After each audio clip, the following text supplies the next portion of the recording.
Shalom Aleihim Haferim. Selamat datang di channel Christian 777. Kita akan belajar kebenaran firman Tuhan mengenai Septuaginta. Septuaginta, terjemahan Yunani kuno dari Perjanjian Lama, menjadi jembatan penting dalam penyebaran iman Kristen. Namun juga membawa konsekuensi terhadap hubungan dengan akar Ibrani. Dan hal ini menjadi penting. Septuaginta atau yang dikenal LXX70 diterjemahkan pada abad ketiga hingga kedua sebelum Masehi untuk komunitas Yahudi diaspora yang menggunakan bahasa Yunani.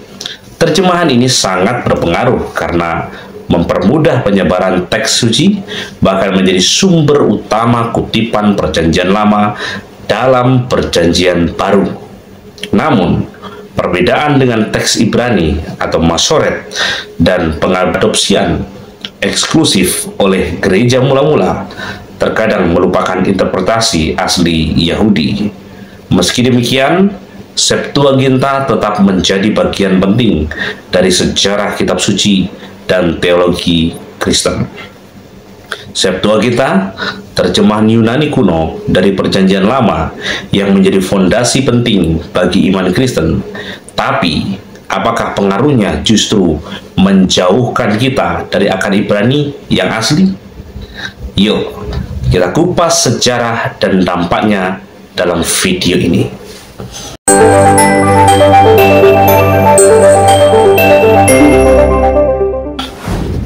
Septuaginta atau LXX artinya 70 adalah terjemahan Perjanjian Lama ke dalam bahasa Yunani yang dilakukan sekitar abad ketiga hingga kedua sebelum Masehi di Alexandria, Mesir. Terjemahan ini sangat penting dalam sejarah kitab suci dan iman Kristen. Karena yang pertama, konteks sejarah Septuaginta muncul di masa ketika banyak orang Yahudi tersebar di wilayah Helenistik, diaspora Yahudi, dan tidak lagi berbicara bahasa Ibrani atau Aram, tetapi Yunani sebagai bahasa universal waktu itu. Yunani mempermudah penyebaran teks-teks suci kepada komunitas Yahudi di luar Israel. Dan yang kedua, mengenai pengaruh dalam kekristenan, Septuaginta memiliki pengaruh besar dalam iman Kristen karena rujukan dalam Perjanjian Baru banyak dikutip dari Perjanjian Lama dalam Perjanjian Baru menggunakan teks Septuaginta, bukan teks Ibrani. Misalnya kutipan dari Nabi Yesaya yang digunakan dalam Injil Matius atau Matiyahu dan surat Ibrani lebih mendekati teks Septuaginta. Penerjemahan ke Latin di mana Septuaginta menjadi dasar untuk banyak terjemahan selanjutnya, termasuk Vulgata Latin oleh Hieronymus. Penyebaran kitab suci karena banyak bangsa non-Yahudi atau Gentile di dunia berbicara dalam bahasa Yunani. Septuaginta mempermudah penyebaran iman Kristen di kalangan non-Yahudi. Dan yang ketiga, mengenai masalah dengan akar Ibrani. Meski sangat berguna, Septuaginta terkadang dan sering dianggap melupakan akar Ibrani karena perbedaan dengan teks Masoret. Septuaginta seringkali berbeda dengan teks Masoret atau teks Ibrani standar yang disusun oleh para rabi Yahudi antara abad ke-7 dan ke abad 10 Masehi. Beberapa variasi ini bahkan mempengaruhi doktrin teologi dalam kekristenan. Sehingga pemakaian di luar komunitas Yahudi setelah kekristenan berkembang, banyak orang Kristen mengandalkan Septuaginta dan mengabaikan teks Ibrani. Akibatnya, interpretasi asli Yahudi atas kitab suci kadang dan sering terpinggirkan. Yang keempat, penghapusan tradisi Yahudi. Beberapa teolog Kristen awalnya seperti Origen dan Agustinus sangat menghargai Septuaginta, tetapi mereka juga memisahkan diri dari akar Yahudi atau akar Ibrani. Ini sering menimbulkan ketegangan antara Kristen dan Yudaisme, karena kekristenan memandang Septuaginta sebagai teks yang diilhami, sedangkan komunitas Yahudi akhirnya meninggalkannya. Sehingga kita dapat melihat Septuaginta adalah jembatan penting dalam transisi dari iman Yahudi ke iman Kristen. Tetapi penggunaannya yang dominan di gereja mula-mula memang berkontribusi pada keterputusan dari akar Ibrani. Meskipun begitu, baik Septuaginta maupun teks Ibrani tetap memiliki peran penting dalam memahami sejarah dan perkembangan kitab suci secara menyeluruh. Sehingga kita harus kembali ke akar Ibrani agar tidak keluar dari kebenaran firman Elohim. Kita simak pengajaran berikut ini agar kita bisa kembali pada kebenaran yang sejati. Shalom Aleichem Bapak Ibu Saudara. Bapak Yahweh memberkati saudara sekalian. Malam hari ini saya akan menyampaikan satu tema, yaitu Septuaginta Perjanjian Lama dan pengaruhnya dalam iman kita. Mungkin selama ini saya sering berkata Septuaginta. Opo kuwi Septuaginta, saudara? Banyak di antara saudara yang belum tahu apa itu Septuaginta. Septuaginta atau dalam teks Yunani itu ditulis dengan LXX, adalah terjemahan kitab Ibrani atau kitab yang bertuliskan Ibrani ke dalam bahasa Yunani, dan itu dibuat sekitar abad ketiga sebelum Masehi. Nama Septuaginta itu berasal dari bahasa Latin yang berarti 70, karena terjemahan ini dibuat oleh 70 ahli bahasa Yahudi di Alexandria, Mesir. Jadi kalau saya berkata Septuaginta, itu artinya kitab Perjanjian Lama yang aslinya berbahasa apa, saudara? Bahasa Ibrani, itu diterjemahkan ke dalam bahasa Yunani oleh 70 imam-imam Yahudi dan 70 ahli bahasa. Jadi memang ahli bahasa ini belum tentu imam semua, Bapak Ibu. Ada 70 orang yang menerjemahkan kitab suci berbahasa Ibrani ke bahasa Yunani. Nah, sekarang yang menjadi pertanyaan adalah apa pengaruhnya dalam iman? Bukankah itu hanya sekedar terjemahan saja? Tentu saja akan berbeda, saudara. Sekalipun betul saya katakan itu hanya menerjemahkan dalam bahasa Ibrani ke Yunani, tetapi kita perlu mengakui bahwa bahasa Ibrani itu bahasa yang paling unik di dunia. Sekali lagi, bahasa yang paling unik di dunia. Kalau misalkan seperti bahasa Indonesia diterjemahkan ke bahasa Inggris, itu ya tidak ada bedanya. Seperti misalnya guru, bahasa Inggrisnya apa?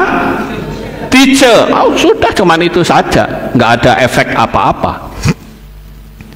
Tapi saudara, kalau dalam bahasa Ibrani itu sangat berbeda. Saya ambil satu contoh, misalnya di dalam kitab Beresit pasal 1 ayat 1 dikatakan, Beresit bara Elohim et hasyamayim wa et haaretz. Nah, kalimat itu akan menceritakan tentang penyalipan Yesua. Kalau diterjemahkan dalam bahasa Inggris apa? In the beginning God created the heaven and the earth. Hanya itu saja, sama. Tapi apakah itu bisa disusun membentuk sebuah kisah tentang penyalipan Yesua? Tidak. Kira-kira sampai di sini paham atau tidak? Jadi dari penerjemahan bahasa Ibrani ke bahasa Yunani itu mengalami distorsi, mengalami penyusutan, mengalami banyak hal yang kurang, saudara. Faktanya dalam bahasa Yunani juga tidak bisa menceritakan tentang penyaliban Yesus, apa adanya saja. Ngerti ya Bapak Ibu? Nah, ini yang saya sebut ada banyak unsur yang hilang, yang tidak dimiliki oleh bahasa apapun di dunia ini. Contohnya misalnya filosofi dari huruf Ibrani, piktograf yang juga tidak dimiliki oleh bahasa-bahasa lain, juga tidak memiliki angka gematria dan simbol piktograf yang memiliki kisah masing-masing. Seperti alef. Alef itu ya bahasa Yunani cuma alfa, ya sudah, cuma itu saja. Tapi kalau alef dalam bahasa Ibrani itu punya filosofi yang luar biasa. Gambarnya saja kepala sapi. Alef juga memiliki arti something divine, sesuatu yang bersifat ilahi.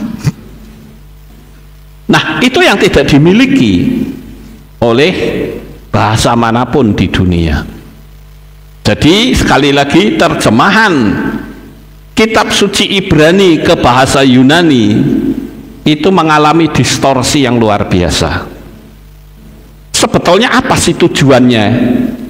Itu tujuannya adalah dibuat untuk orang-orang Yahudi yang ada di Alexandria di Mesir, dan mereka ternyata sudah tidak bisa lagi berbahasa Ibrani, saudara, karena sudah terlalu lama tinggal di luar negeri. Sama seperti saya lah, saya tidak bisa berbahasa Cina sekalipun saya orang Cina.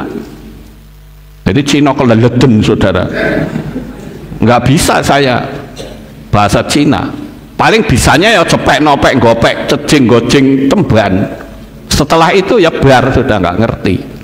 Padahal papa saya sama mama saya itu sebetulnya adalah dulunya seorang guru Mandarin. Orang nyebutnya itu Lause. Ya. Dulu bahkan papa mama saya kalau bicara itu pakai bahasa Mandarin. Saya kadang sampai ngeluh. Saya berpikir ini masih ngelendengi saya gitu. Tapi saya minta belajar, dia bilang jangan, kamu nanti akan dipersulit oleh negara ini. Dulu kan rezimnya Soeharto kan semua yang berbau Cina kan dilibas, saudara.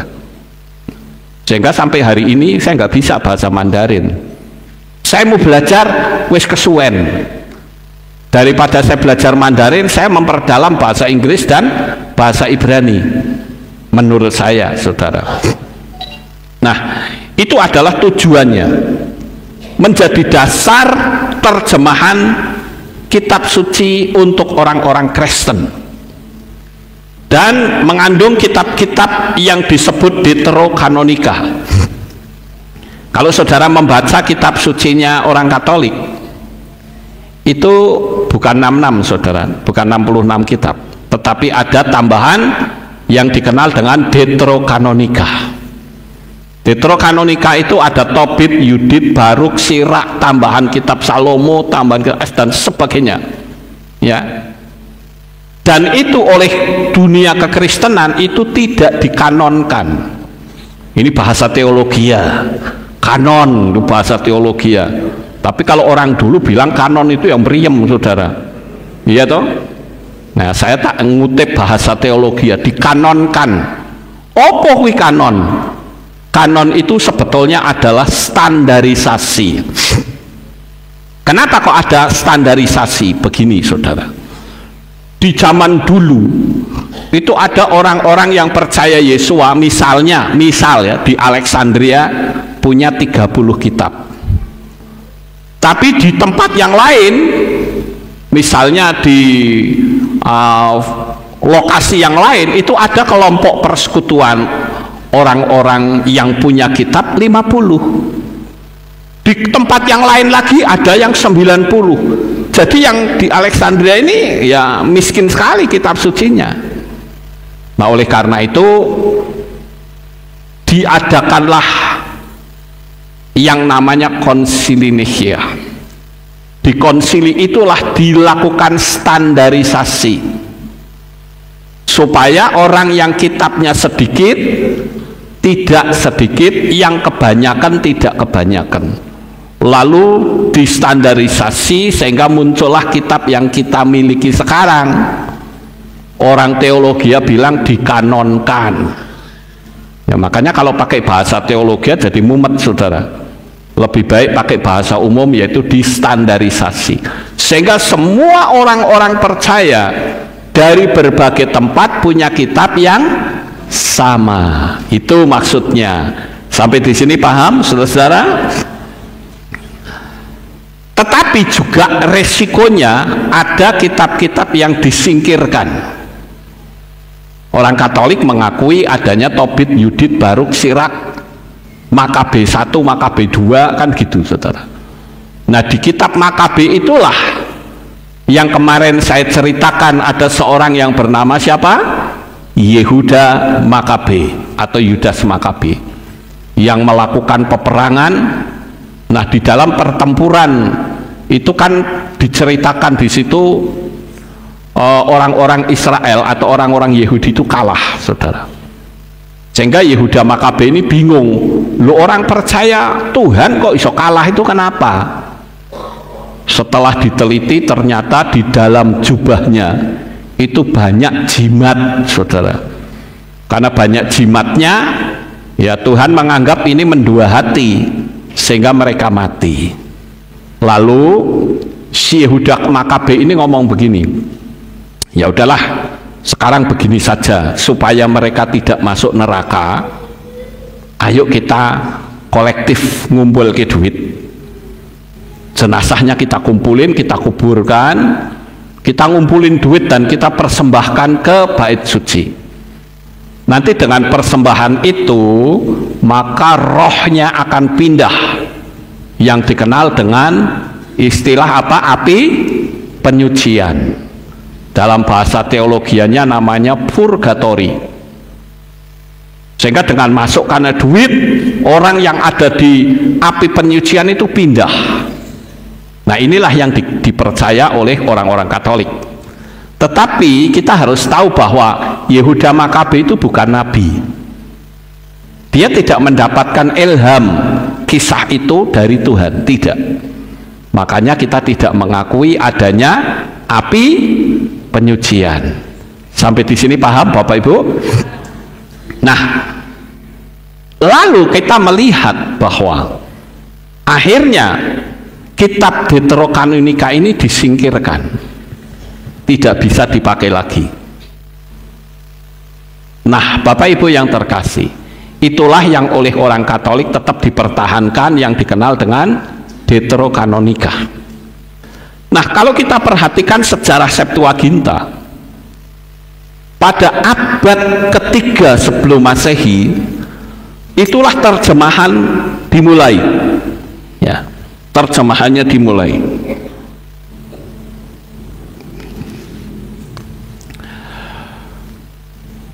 Jadi di abad yang ketiga sebelum Masehi itu mulai adanya terjemahan. Kemudian abad kedua sebelum Masehi itu terjemahannya selesai. Pada abad ke-1 sebelum Masehi, Septuaginta menjadi standar kitab suci Yahudi di Alexandria. Dan abad ke-1 Masehi, Septuaginta digunakan oleh gereja-gereja Kristen di seluruh dunia, termasuk Indonesia. Nah, itulah yang dikenal dengan Septuaginta. Lalu apa salahnya Septuaginta? Memang tidak salah, karena itu menerjemahkan dari bahasa Ibrani ke Yunani. Namun demikian kita harus tahu, Bapak Ibu, bahwa pada masa itu pun ada yang namanya Helenisasi. Helenisasi kopo meneng, saudara? Menghelenkan begitu? Tidak. Helenisasi itu artinya meyunanikan semua apapun yang bernuansa Ibrani. Sampai di sini paham, saudara? Jadi Septuaginta itu memang berbeda dengan Helenisasi atau meyunanikan. Tetapi dengan adanya kesamaan bahasa dan program Helenisasi yang syarat dengan mitos, maka banyak yang mengalami distorsi, bahkan sampai hari ini masih dipakai oleh pendeta, sehingga apa yang kita pahami akan mengandung dunia mistik atau dunia mitos, saudara. Saya ambil contoh misalnya penggunaan kata Hades. Ayo, sampai hari ini banyak pendeta kan yang masih memakai kata Hades. Saya tidak mau menggunakan kata Hades karena itu mengandung Helenisasi. Kenapa? Karena Hades itu diceritakan ibarat seperti neraka yang dijaga oleh anjing berkepala 3 atau Cerberus. Piye ku anjing berkepala 3? Lah anjing berkepala 1 saja wis mbudeki, ya Bapak Ibu, apalagi berkepala 3 muni kabeh ya mbudeki Bapak Ibu. Itulah yang dikenal dengan Cerberus. Tetapi pertanyaannya adalah, adakah dalam pola Ibrani neraka atau Sheol, saya menyebutnya tempat penampungan orang yang bakal masuk neraka, apakah ada yang jaga yang namanya Cerberus? Tidak ada. Nah, di sini terjadi distorsi, saudara, ya. Jadi pengaruh bahasa yang mengandung mitos atau konsep yang berbeda, teologi Ibrani akan mendistorsi keaslian kitab yang berbahasa Ibrani. Kemudian yang sampai hari ini pengaruh dari luar itu masih ada dalam kitab suci kita adalah kalimat iblis. Ayo sekarang banyak kan pendeta-pendeta, bahkan kita pun kadang keperucut ngomong iblis. Itu salah, saudara. Iblis itu bahasa Arab dan teologianya berbeda dengan teologia Ibrani. Lah apa kuwi iblis? Kalau saudara baca kitab suci kita baik LAI maupun ILT, kata iblis itu masih muncul. Tetapi tahukah saudara teks asli kata iblis yang saudara lihat di kitab suci ada iblis itu tulisannya adalah shin tet nun, dibaca Satan. Loh, kenapa kata iblis kok menurut Pak Lukas tidak boleh? Ya tidak boleh. Kenapa? Karena teologianya berbeda. Iblis itu menurut Quran itu dibuat dari api, saudara. Sedangkan dalam teologi Ibrani tidak pernah ada setan yang dibuat dari api. Kalau setannya menjelma menjadi api itu bisa. Contoh misalnya kayak Banaspati.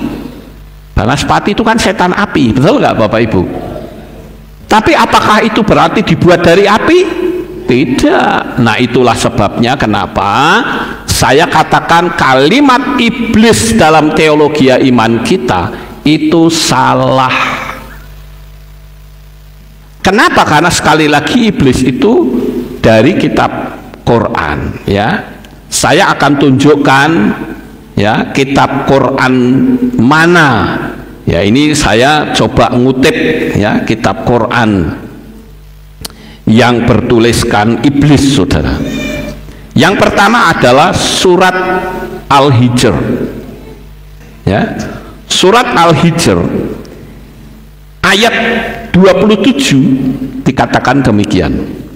Dan kami menciptakan iblis dari api yang sangat panas. Ya, ini saya ngutip Quran, saudara. Kemudian surat Al-Hijr ayat 27 dikatakan, dan kami menciptakan iblis dari api yang sangat panas. Kemudian surat Asy-Sya'r ayat 76, dia katakan dia atau si iblis itu adalah dari golongan jin dan dia diciptakan atau menciptakannya dari api. Sekali lagi perhatikan kata diciptakan dari api. Kemudian di surat Al-Mu'minun, ayat 97, dan sesungguhnya iblis adalah golongan jin dan dia diciptakan dari api. Ini saya kutip dari sumber, yaitu Al-Quran dan tafsirannya, tafsir Ibnu Katsir dan tafsir Al-Jalalain. Kemudian yang keempat adalah ensiklopedia Islam. Jadi kalau saudara nggak percaya saya, protes saja sama buku-buku itu. Sekali lagi, dalam pola Ibrani tidak pernah ada setan yang dibuat dari api. Kira-kira saudara bisa paham nggak saya ngomong ini? Jadi kalau saudara menemukan kalimat iblis di dalam kitab suci kita, itu sebetulnya tulisannya adalah Satan. Kita mesti kudu luwih pinter dari yang lain ya Bapak Ibu ya. Sekali lagi, tulisan yang sering kita lihat di dalam kitab suci kita, khususnya berbahasa Ibrani atau yang berbahasa Indonesia yang tertulis iblis, itu ditulis dengan kalimat Shin Tet Nun, artinya Satan. Dan saya melihat tidak ada tuh orang keiblisan, nggak ada. Yang ada orang kesetanan, nggak ada. Awas, keiblisan tuh orang keiblisan, nggak ada saudara. Yang ada orang kesetanan. Orang kesetanan tuh waktu apa saudara? Waktu marah, pinter ya, hebat sekarang waktu marah. Jadi kalau saudara sedang ngamuk marah-marah, artinya kesetanan ya. Nggak ada orang lagi marah, awas hati-hati loh, iki wong iki isi keiblisan iki, nggak ada. Masih orang bilang nih hati-hati loh, ini orang sedang kesetanan. Tingkah lakunya juga kayak setan. Gitu. Nah, sekarang kita akan bicara tentang Helenisasi. Helenisasi itu merupakan ancaman dan tantangan bagi iman kita semuanya. Di dalam kitab Romi atau Roma pasal 12 ayat 2 dikatakan, dan janganlah menjadi serupa dengan zaman ini, tetapi biarlah kamu diubah oleh pembaharuan pikiranmu, agar kamu membuktikan apa itu kehendak Elohim, yang baik, yang berkenan, dan yang sempurna. Jadi menurut ayat ini saudara, yang sering kali diterjemahkan oleh para pendeta adalah, janganlah kita menjadi serupa dengan dunia ini, mengarah selalu kepada moralitas. Tapi saya tidak cuman berbicara tentang moralitas, tetapi juga kalau moralitas itu kan gaya hidup, ya kan? Artinya Paulus sedang memberitahu kepada orang-orang di Roma supaya kamu tidak boleh sama lagi seperti dulu, kan gitu ya. Nah, itulah yang disebut dengan moralitas Bapak Ibu. Tetapi saya bisa menambahkan, bukan cuma moralitas tetapi juga konsep teologia yang datangnya dari luar. Nah, Siapa sebetulnya pencetus Helenisasi, atau siapa sebetulnya yang memulai ngajari atau mengubah konsep dari Ibrani ke Yunani? Itu adalah seorang yang bernama Alexander Agung, atau yang sering dikenal Alexander the Great. Itu sebabnya kenapa saya tulis di situ Alexander Agung dan Helenisasi. Nah, Helenisasi itu, saudara-saudara, adalah proses penyebaran budaya Yunani atau yang dikenal dengan Helenistik, yang mempengaruhi kehidupan, pemikiran, dan agama di seluruh dunia, termasuk komunitas Kristen. Helenisasi mencapai puncaknya pada abad ketiga sebelum Masehi. Pencetus Helenisasi adalah Alexander Agung. Dia mulai menaklukkan dan menyebarkan budaya Yunani di berbagai wilayah termasuk Asia Kecil, Mesir, dan Babilonia.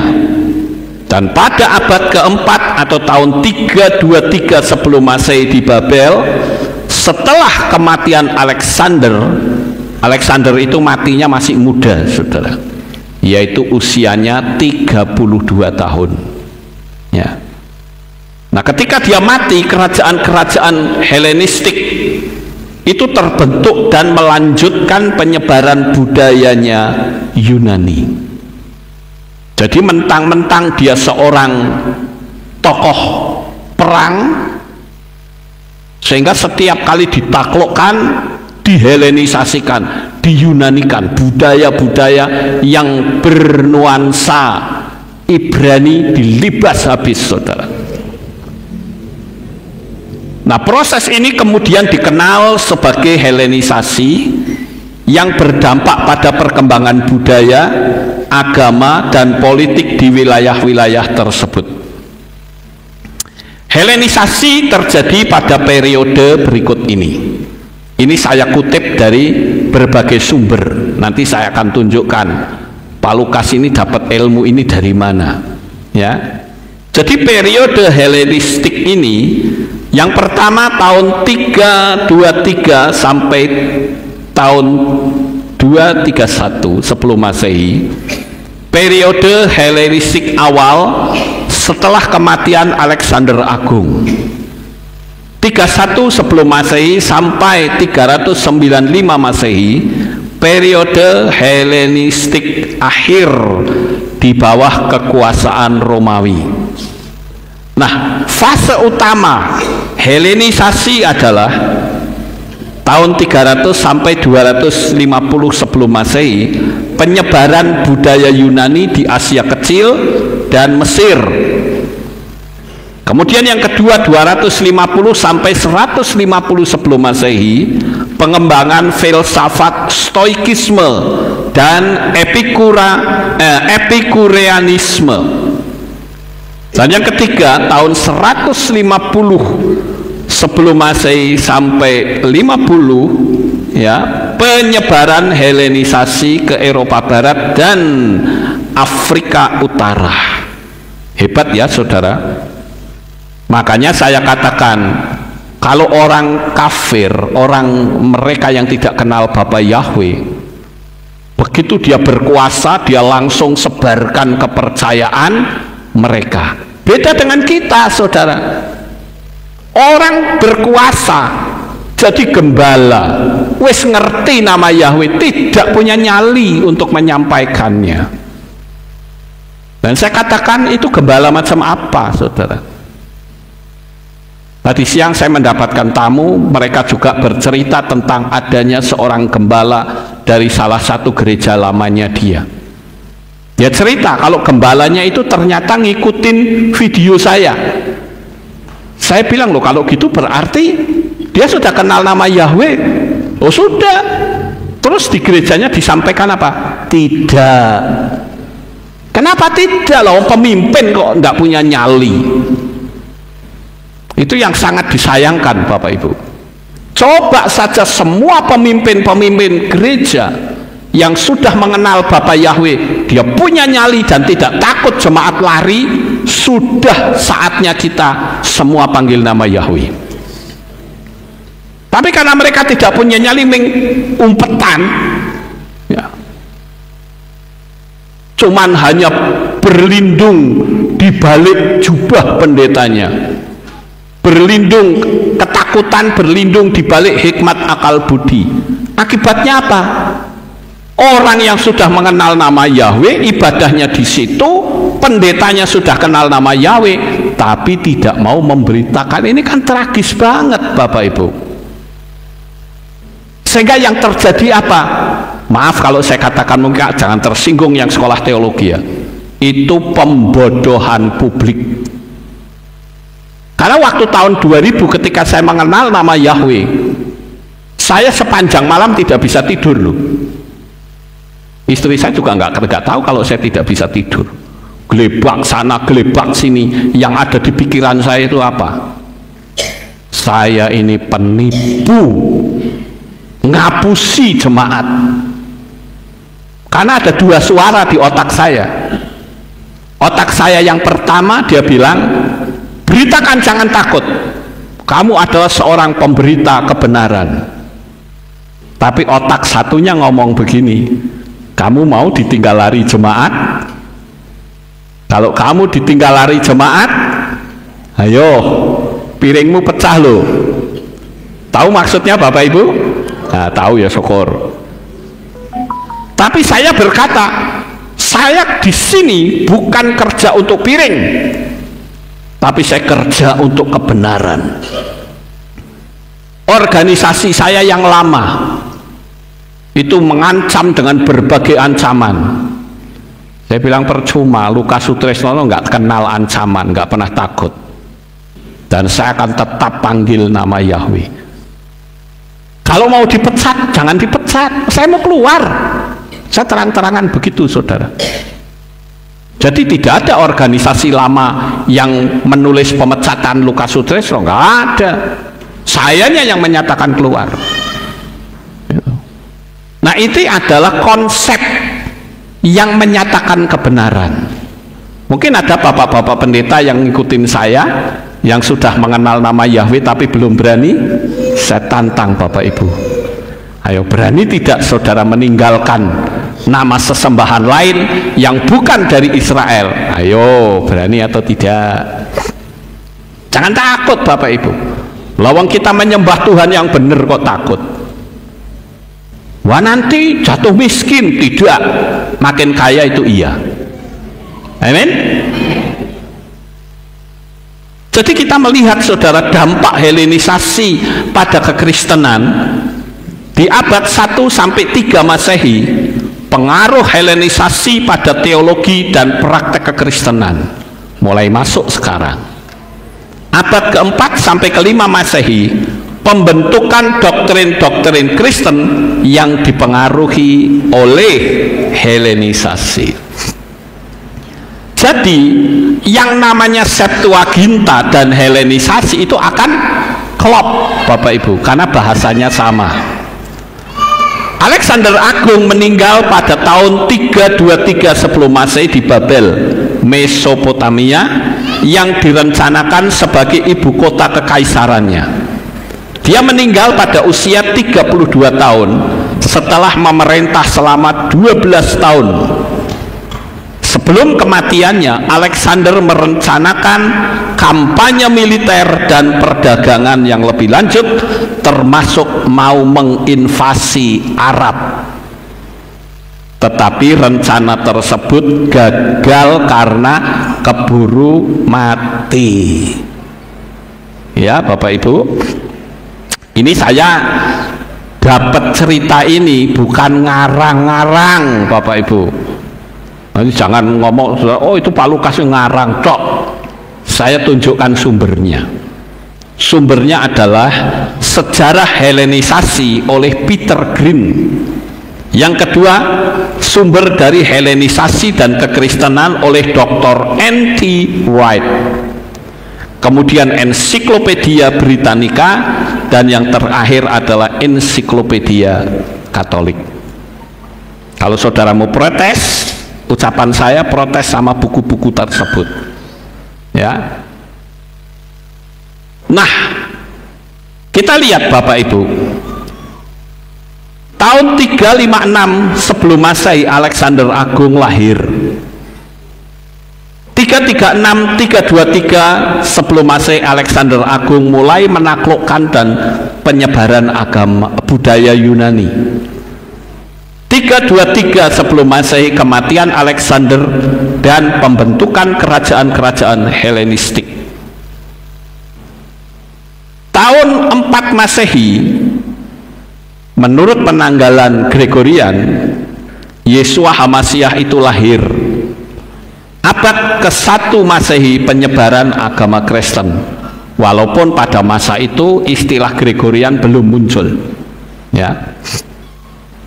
Jadi Helenisasi terjadi sebelum era Kristen dan mempengaruhi perkembangan budaya, agama, dan politik di wilayah-wilayah yang terkait. Jadi pengaruh Helenisasi dalam kekristenan itu luar biasa Bapak Ibu. Seperti coba saja jika tidak ada Septuaginta, kemurnian bahasa akan tetap terjaga. Makanya kenapa orang-orang Islam Quran itu dipertahankan, tetap ada bahasa aslinya. Cuman dalam dunia Kristen tidak, saudara.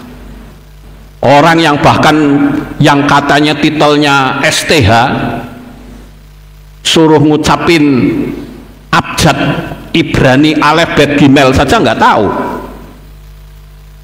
ya. Padahal jemaat Alef tahu itu pinter-pinter melebihi STH, amin, ya. Jadi kemurnian bahasa itu akhirnya terdistorsi akibat dari Septuaginta. Bahkan teologiannya juga terdistorsi.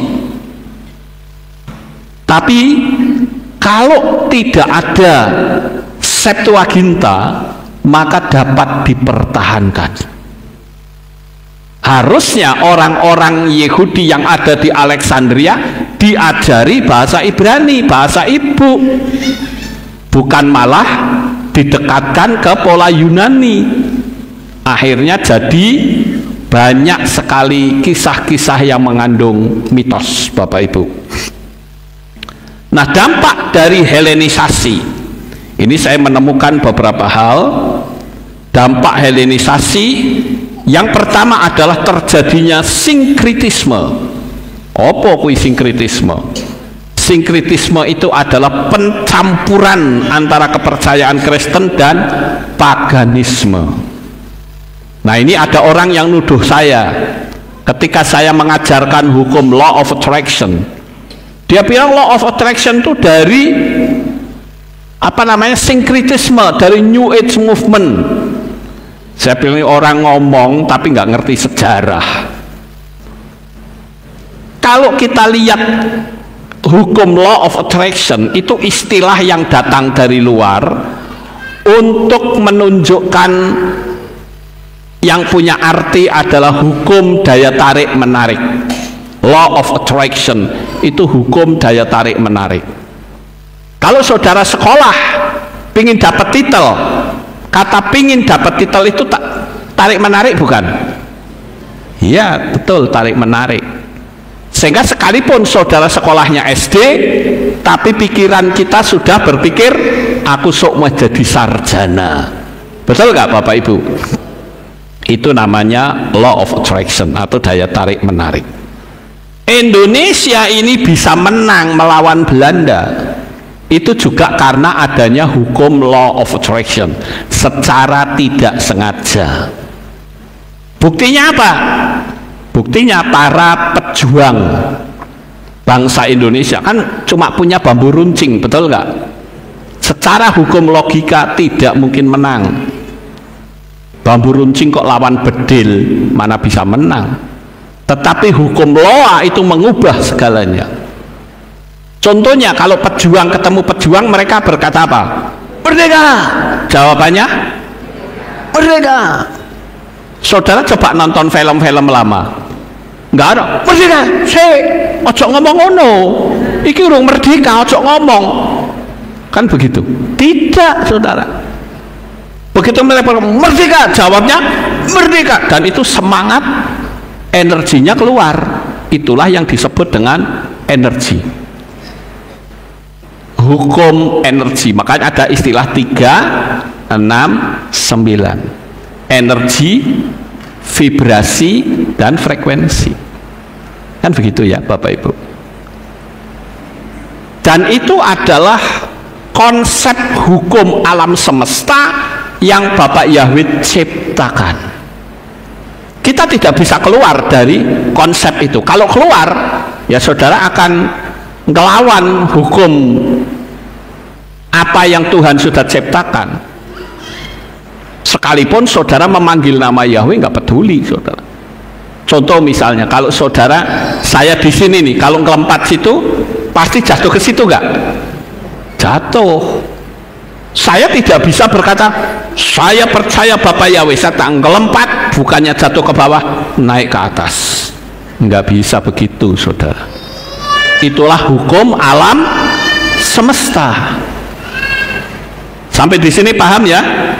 Kemudian yang kedua yaitu rasionalisme, mengedepankan akal daripada iman. Makanya ada yang konsep kekristenan yang namanya Christian Science. Christian Science itu bicara tentang rasional. Kalau kita kan mengakui bahwa waktu Yesus memberi makan 5.000 orang dengan 5 roti dan 2 ikan, kan kita mengakui kalau itu sebuah mujizat, betul nggak Bapak Ibu? Tapi di Christian Science nggak begitu. Christian Science akan mengatakan bahwa itu sebetulnya semua orang itu bawa makanan, tapi ketika Yesus nyuruh untuk makan, mereka tidak mau mengeluarkan. Jadi datanglah anak kecil yang memberi 5 roti dan 2 ikan, sehingga mereka malu. Akibat dari malu, ya wis tok kabeh makanane, makanlah bersama. Itu logika namanya. Itulah Christian Science. Tapi di dalam kitab suci kita jelas berkata, mereka tidak punya apa-apa. Bahkan Yesus sendiri mengatakan kalau kamu mau pulang, mereka akan mati di tengah jalan. Oleh karena itu beri mereka makan. 5 roti dan 2 ikan diserahkan kepada Bapak Yahweh. Ketika dia turunkan 5 roti dan 2 ikan itu mendapatkan mujizat, menjadi mujizat, sehingga dibagi-bagi dan sisa berapa? 12 bakul. Tidak pernah ada satu ayat pun yang mengatakan lalu mereka mengeluarkan makanan-makanan mereka yang dibawa dari rumah. Nggak ada. Jadi mujizat mereka makan itu betul-betul mujizat dari 5 roti dan 2 ikan. Sampai di sini paham Bapak Ibu? Itulah yang disebut dengan rasionalisme atau mengedepankan akal daripada iman. Dan yang ketiga yaitu humanisme. Humanisme ini mengagungkan manusia di atas Tuhan. Itu akibat dari Helenisasi, saudara. Makanya Alexander, kemudian tokoh-tokoh Julius Caesar dan sebagainya, mereka ingin supaya orang itu menyembah dia sebagai Tuhan. Paham Bapak Ibu? Jadi mentuhankan diri sendiri. Itu yang dikenal dengan humanisme, mengagungkan manusia. Makanya kalau zaman dulu, ya, kalau saudara tidak mengagungkan Tuhan, mengagungkan Alexander atau mengagungkan kaisar-kaisar, saudara bisa dibunuh, bahkan diseksa. Di dalam kitab suci kan juga ada seperti itu. Bagaimana orang-orang Yahudi yang ada di Babel itu dipengaruhi oleh mereka, sehingga mereka minta supaya menyembah kaisarnya atau rajanya. Kan kita sering menemukan kisah-kisah itu, ya, seperti Raja Nebukadnezar itu kan dihasut, kok orang tidak mau sih nyembah raja, nah dicari-carilah, itu namanya humanisme. Kemudian yang keempat yaitu moralitas yang longgar, mengabaikan standar moral Kristen. Jadi moralitas itu dilonggarkan, bebaslah, nggak apa-apa. Makanya apa yang tertulis dalam kitab suci mengalami distorsi. Jangan kita makan B2, kan begitu. Jangan kita makan yang tidak kosher, kan begitu saudara. Tetapi karena pengaruh Helenisasi itu nggak berlaku saudara. Orang laki-laki tidak perlu sunat, itu kan pengaruh Helenisasi sebetulnya. Padahal kitab suci mengatakan seorang pemimpin yang memimpin Pesah itu kalau tidak sunat tidak boleh. Itu ada ayatnya jelas Bapak Ibu, ya. Nah itu saudara bisa lihat itu di salah satu teks dalam kitab suci itu tertulis Bapak Ibu, ya. Makanya kenapa saya yang dulu tidak melakukan brit milah, saya melakukan brit milah. Karena itu ketetapan yang dibilang ketetapan turun-temurun dan selama-lamanya, atau disebut perjanjian kekal. Saya mau tanya, perjanjian kekal itu berapa tahun kira-kira saudara? Ya tidak ada batas waktu. Itu perjanjian kekal namanya. Nah sekarang kita akan lihat ancaman bagi iman Kristen tentang Helenisasi, yaitu kehilangan identitas Kristen sehingga wajahnya berwajah Yunani. Wajah iman kita itu bukan wajah Ibrani, wajah Yunani. Contoh, bahkan bukan cuman wajah Yunani tetapi juga wajah Eropa. Kenapa orang-orang Islam memakai jubah saudara, atau mereka kalau perempuan pakai kerudung? Karena yang menyebarluaskan adalah orang Timur Tengah. Kenapa orang Kristen ibadahnya itu nggak pakai talit, nggak pakai kepah, nggak pakai pasmina? Kenapa? Karena yang menyebarkan adalah orang Eropa yang tidak menggunakan cara-cara Ibrani. Kira-kira maksud nggak Bapak Ibu? Nah kalau saya menyuruh saudara pakai talit, pakai kepah, itu karena saya mengembalikan kepada pola Ibrani. Paham Bapak Ibu? Mengembalikan, ya. Jadi ancaman bagi Kristen itu adalah kehilangan identitas. Kemudian yang kedua yaitu kesalahpahaman doktrin, mengubah iman Kristen sesuai dengan pemikiran dunia. Makanya saya tidak setuju di sini kalau ada orang yang sudah meninggal kemudian bestonan 1 minggu, kemudian bestonan lepas tahun. Nggak ada seperti itu. Kalau mau beston ya beston saja, ngucap syukur ya ngucap syukur saja. Karena yang meninggal dunia ini sudah masuk ke negeri cahaya, kita bersyukur. Kan begitu Bapak Ibu, iya toh? Kemudian yang ketiga yaitu kehidupan rohani yang lemah dan mengabaikan pentingnya doa dan firman Tuhan. Bahkan nama Tuhan saja berubah menjadi nama Yunani. Coba ayo kita pikir secara logika Bapak Ibu. Kita pikir secara logika.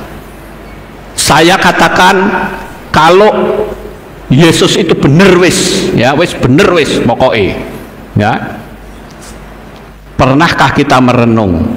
Mungkin nggak Yusuf dan Maria yang adalah orang Ibrani punya nama anaknya nama Yunani. Mungkin nggak kira-kira? Nggak mungkin, saudara. Berani Yusuf sama Maria punya anak diberi nama anak Yunani? Oh, bisa dilemparin batu Yesua, saudara. Nggak ada itu. Ingat loh, zaman Yesua orang-orang goyim itu disebut anjing, binatang.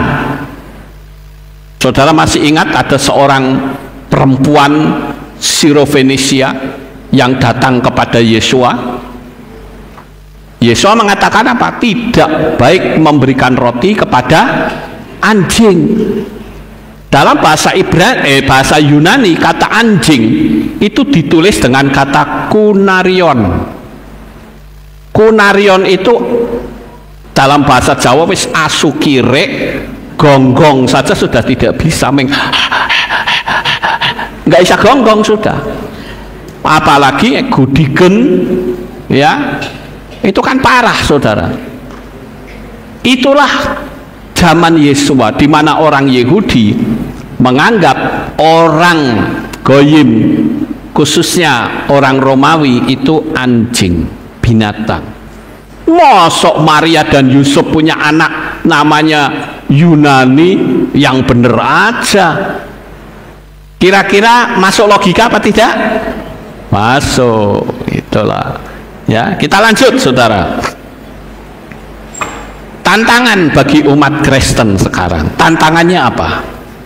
Dengan adanya Septuaginta, adanya Helenisasi, tantangannya adalah berani tidak kita menjaga integritas iman kita, tetap setia pada pola Ibrani. Ayo, berani atau tidak? Makanya saya bilang kasihan banget ya kalau dia seorang pendeta, seorang pemimpin yang sudah ngerti nama Yahweh masih campur-campur. Kalau saya katakan lebih baik nggak usah dicampur, saudara. Nama kudus jangan dicampur sama nama cemar, itu kekejian bagi Tuhan.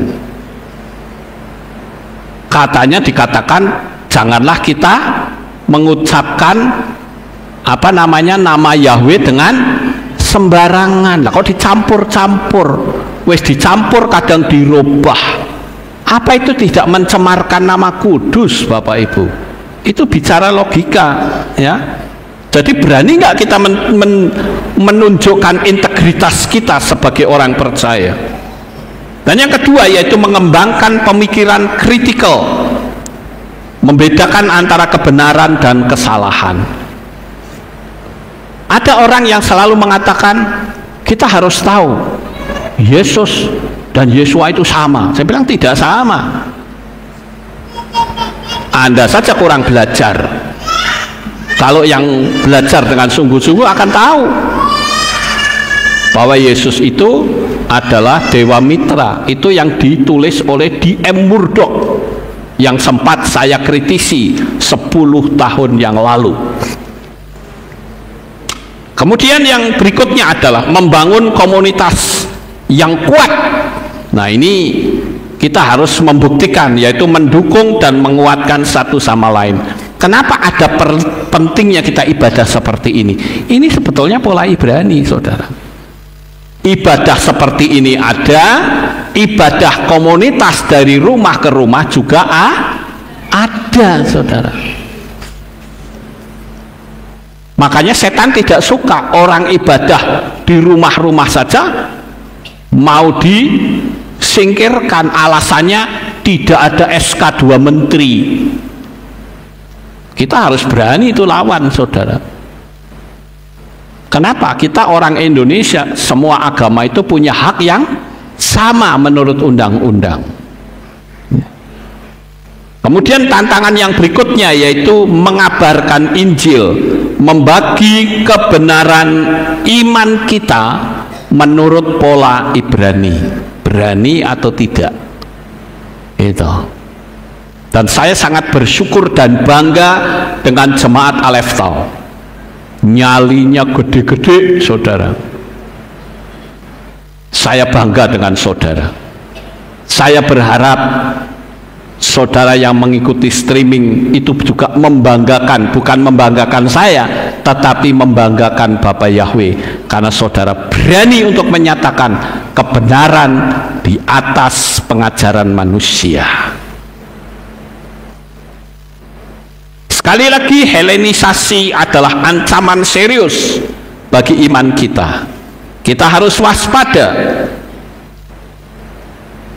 dan menjaga integritas iman kita dengan memahami firman Tuhan dan hidup sesuai dengan ajarannya. Sekarang saya akan tunjukkan berikut beberapa contoh Helenisasi yang mempengaruhi kekristenan, yaitu filsafat dan teologia. Konsep logos atau kata dari filsuf Yunani Heraklitus dan stoikisme dipadukan dengan konsep Yesus sebagai kata Allah. Ini saya tidak akan terangkan karena ini akan punya sesi sendiri, dan itu sebetulnya sudah saya sampaikan bahwa dua nama itu bukanlah dari Israel. Kemudian doktrin Trinitas itu dipengaruhi oleh konsep triade, dewa-dewa Yunani, dan filsafat Platonis. Munculnya Tritunggal. Makanya ada satu video yang saya dapat hikmat dari Bapak Yahweh yang judulnya adalah Yahweh gagal menyelamatkan manusia. Kalau saja Yesua itu pribadi lain, maka Yahweh gagal. Silahkan saudara yang ikutin streaming ini bisa cari video saya, judulnya Yahweh gagal menyelamatkan manusia. Saya tidak akan cerita lagi di sini, ya.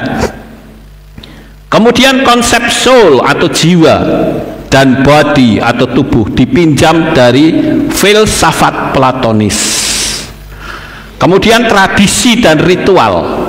Perayaan Natal tanggal 25 Desember, awalnya perayaan Romawi Saturnalia dan perayaan Yunani Dionysia.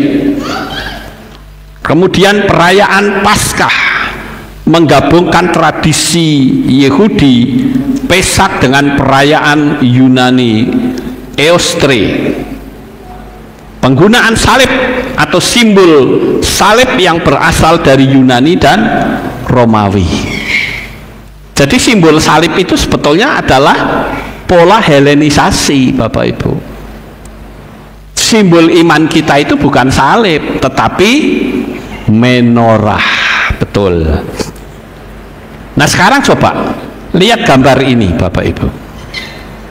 Di kitab dan pasal dan ayat berapakah tertulis hari raya Jumat Agung? Ayo, di pasal berapa, kitab apa, ayat berapa yang menulis adanya Jumat Agung? Ada? Tidak ada, saudara.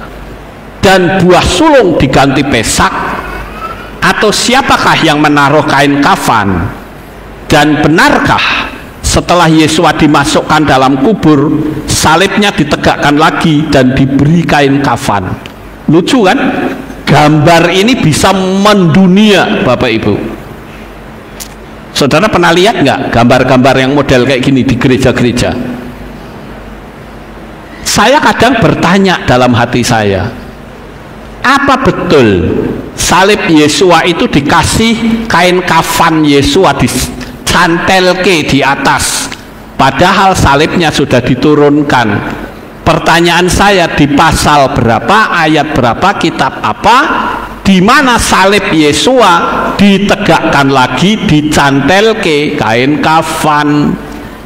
Ada nggak, saudara? Lawang tidak ada kok ya dipercaya gitu loh.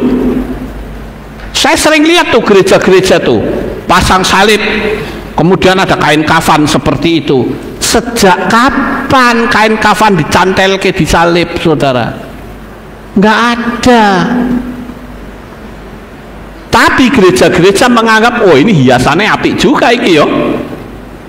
Apik-apik, tapi ngawur, saudara. nggak ada itu. Jadi akhirnya iman terdistorsi nggak? Terdistorsi, saudara. Dan perubahannya aneh. 7 hari raya. Hari raya pertama apa? Pesah. Orang luar menyebutnya Paskah. Pesah itu diambil dari kata Passover atau melewati. Tapi di luar sana diubah menjadi Jumat Agung. Hari raya kedua apa? Hak Hamazot, hari raya roti tidak beragi. Coba saudara tanya sama orang Kristen kalau tahu. Apa wi? Roti tidak beragi. Nggak tahu, nggak kenal mereka. Hari raya ketiga apa? Buah sulung, Yom Habikurim, buah sulung. Tapi oleh luar sana nyebutnya Paskah. Lah ini aku ahli, Bapak Ibu. Paskahnya itu hari pertama, hari ketiganya buah sulung. Nah sekarang malah dibolak-balik, kan aneh itu saudara. Dan ini gambar ini yang saya agak terganggu melihat seperti itu sebetulnya. Tapi banyak orang yang nggak pernah mikir, wes nganut wae, pokoknya apik, pokoknya bagus. Nggak bisa begitu saudara. Ini yang namanya distorsi dan mengubah segalanya. Jadi saya jelas mengatakan gambar yang seperti ini gambar yang menyesatkan, gitu loh. Kemudian seni dan arsitektur yang dianggapnya itu bagus, yaitu gereja-gereja dengan gaya arsitektur Yunani dan Romawi. Gereja tapi ada banyak patung-patung, ya patung raja, patung apa. Sebetulnya nggak salah masalah patung, tetapi kalau itu sudah keluar dari pola Ibrani itu yang salah. Kenapa saya katakan patung tidak salah? Saudara mau bikin patung ikan ya nggak apa-apa, patung orang mancing ya nggak apa-apa, karena itu tidak disembah. Atau saudara, yang tidak boleh adalah kalau pasang patung tokoh agama, itu yang tidak boleh, ya. Atau patung yang disembah itu tidak boleh. Kalau sekedar patung ya nggak apa-apa. Seperti dulu di sini ada patung apa namanya, imam besar, nggak apa-apa. Lawang saya masuk ke Yeshiva di Israel 2 kali saja, di sana ada 2 patung imam besar, gede-gede lagi. Yang satu cuma pakai jubah putih, yang satunya lagi ada yang pakai tefilim itu apa namanya, batu-batu itu saudara, ya. Kemudian ada muncul patung dan lukisan Yesus, Bunda Maria serta para santo. Kemudian mosaik Bizantium. Nah ini sudah terdistorsi saudara. Satu-satunya Helenisasi yang mempengaruhi semua agama adalah dengan munculnya kalender dan penanggalan Gregorian. Penanggalan kalender Gregorian atau kalender Julian sebelumnya, ya, tapi sebelum kalender Gregorian itu namanya kalender Julian. Sekarang berubah nama menjadi kalender Gregorian. Loh, kenapa kok Gregorian? Karena dibikin oleh seorang paus atau uskup yang namanya itu Gregorius. Itu yang bikin saudara. Penanggalan hari-hari suci seperti Minggu Paskah dan Natal ini kan berantakan, tidak sesuai dengan aslinya saudara. Nah, kemudian muncul lagi istilah dan bahasa, istilah eklesia atau gereja. Kata eklesia itu dari bahasa Yunani, gereja itu dari bahasa Portugis. Makanya kehilat kita tidak lagi memakai kata gereja, menggunakan kata kehilat, Bapak Ibu. Jadi kalau orang lain meyunanikan, saya mengibranikan. Ayo, ya, mau atau tidak, kan cuman gitu ya. Kemudian penggunaan bahasa Yunani dalam teologi dan konsep kekristenan itu juga terjadi distorsi. Kemudian ada lagi filsafat moral, yaitu konsep virtues atau kebajikan dari filsuf Aristoteles. Saya tidak akan ceritakan lagi ini karena kan ini diceritakan panjang juga ceritanya, saudara. Kemudian doktrin cinta kasih yang dikenal dengan agape ini dipengaruhi konsep cinta platonis. Jadi kita mesti paham gitu loh Bapak Ibu ya. Jangan sampai kita jadi keliru, karena kalau kita keliru ya kita akan ditertawakan ya. Nah, ini saya ambil dari beberapa sumber ya. Yang pertama adalah Sejarah Gereja oleh Dr. Justo L. Gonzalez. Sumber yang kedua yaitu Helenisasi dan Kekristenan oleh Dr. N.T. Wright. Kemudian yang ketiga adalah The Early Christian Church oleh Hans Liesmann. Dan yang terakhir adalah Ensiklopedia Katolik. Jadi saya menyampaikan ini bukan berdasarkan gaya pikir saya, tetapi saya rangkum dari beberapa sumber untuk saya menjelaskan kepada saudara agar saudara jadi benar mengikuti konsep kitab suci kita. Amin Bapak Ibu. Kan saya tidak mungkin menyesatkan saudara, wong saya ya tidak mau tersesat. Sekalipun orang menganggap saya menyesatkan jemaat sakarepmu ya. Yang saya ingin, apa yang saya dapat, saya selalu bagikan. Istilah luar nyebutnya apa? Fresh from the oven. Jadi betul-betul masih segar nih. Kalau saya ngasih ikan tuh ibarat ikan baru digodok di microwave, begitu keluar panas tak bagi kewis ora tapangan sik tak bagikan saudara. Kenapa? Karena saya sudah tahu mentahannya saja sudah benar, tinggal dimatangkan, begitu matang kasihkan jemaat, kasihkan subscriber. Paham Bapak Ibu? Itulah yang dikenal dengan fresh from the oven. Dan saat ini saya percaya pengetahuan saudara tentang apa itu Septuaginta, apa itu kanonisasi, apa itu Helenisasi, saudara sudah paham, sehingga saudara akan punya level lebih tinggi dari yang lain. Amin. Sukses besar untuk saudara. Bapak Yahweh memberkati. Haleluya. Terima kasih sudah mengikuti pembahasan tentang Septuaginta, terjemahan Perjanjian Lama yang membawa pengaruh besar dan sangat besar dalam sejarah iman Kristen, sekaligus memicu perdebatan tentang hubungan dengan akar Ibrani. Jika video ini bermanfaat, jangan lupa klik tombol like untuk mendukung channel ini, share ke teman-temanmu yang tertarik dengan topik serupa, dan pastikan kamu subscribe agar tidak ketinggalan pembahasan menarik lainnya. Aktifkan juga lonceng notifikasi supaya kamu jadi yang pertama tahu saat video baru kami tayang. Sampai jumpa di video berikutnya, dan teruslah menggali kebenaran firman Elohim. Bapa Yahweh, Besem Adoni Yeshua Mashiach, Waruha Kodes, Hili Olam Fayed, memberkati. Shalom.